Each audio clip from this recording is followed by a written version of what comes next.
Charles Kakai pamoja na mama, lakini pia mchungaji mkuu wa jimbo la Kusini, mchungaji Anderson Kipande pamoja na mama, wachungaji wa staff, mchungaji Guga, mchungaji Kusaga na shemasi, wainjilisti waliopo, mwinjilisti Mdoe ambaye ametoka mbali. Naomba wasimame wapungie mkono, naona pale akupata na ile nafasi. Karibu sana mtumishi. Bwana Yesu asifiwe. Nichukue nafasi hii kwa heshima kubwa sana, baba mkuu wa jimbo, watumishi wa Mungu, asanteni sana kwa uwepo wenu mahali hapa. Nina mambo mengi sana moyoni ya kuweza kusema ya shukrani mbele za Mungu, lakini kwa ajili ya tukio hili kubwa ambalo liko mahali hapa, ndugu zangu ambao ninyi wote mmenifanya kuwa hivi nilivyo, tunaye mama yetu mzazi ambaye leo pia tunafurahia kwa kufikisha miaka 98.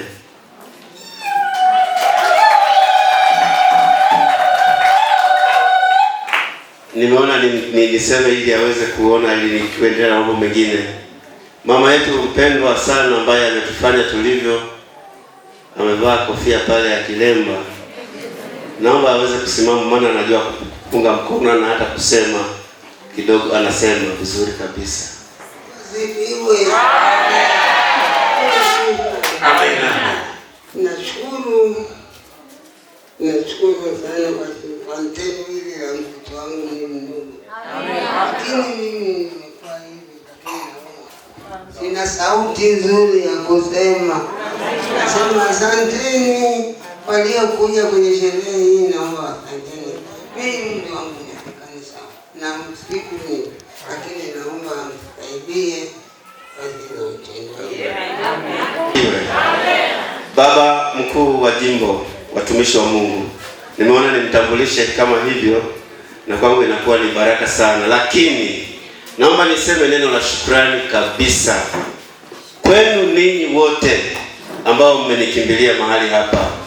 Kuna ndugu zangu wengi kutoka Dar es Salaam, kuna shemeji yangu kutoka Dar es Salaam, mama Judy, kuna kutoka Morogoro, wamefika kutoka kule Moshi, wamefika hapa, lakini kutoka Maramba ndugu zangu ambao nipo ninatumika pale, kutoka Buga, kutoka kule Shume. Baba mkuu wa jimbo, hawa ndio walioniandaa, pamoja na kwamba nimepewa nafasi ya kwenda kusoma na kupita kwenye changamoto nyingi, lakini kwa sehemu kubwa ninaona kabisa nimeandaliwa. Nimekuwa mwalimu wa kwaya nikifundisha huku na kuna nyingine wametamani kufika, hawakupata tu nafasi. Jana tu ndio wamesema wote walitaka kuja hapa. Ninaomba niseme neno la shukrani sana kwa wote, lakini kipekee pia kwa baba Mwasham, baba askofu wetu Daktari Msafiri Joseph Mbilu, kwa kunipa nafasi ya kwenda kwenye masomo na kuweza kusoma. Ninawashukuru sana wachungaji wangu kwa kuniandaa. Hawa mnaowaona ndio walioniandaa. Hawa mnaowaona ndio walioniita. Wazee wangu walioketi pale ndio walioniandaa, wakunishauri. Nakumbuka mchungaji wangu Guga wakati niko chuoni akamwambia mama, nenda shule hata kama huna ada, nenda shule, tutajua huko cha kufanya. Baba amemaliza masomo na amepata ajira.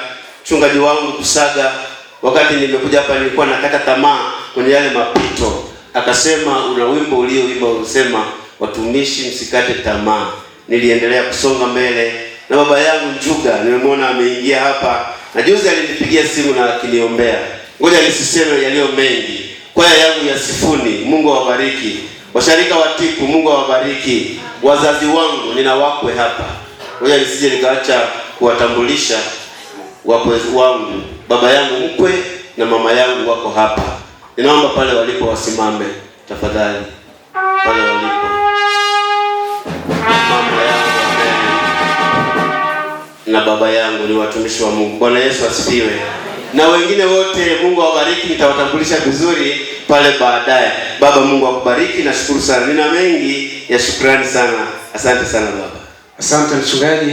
Najua uweze kumaliza na umetoa sehemu kidogo tu katika yale mengi ulionayo, na hayawezi kuisha. Hata kama ungepata siku nzima uwezi.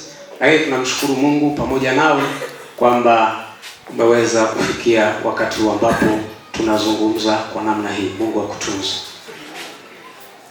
Nilisema na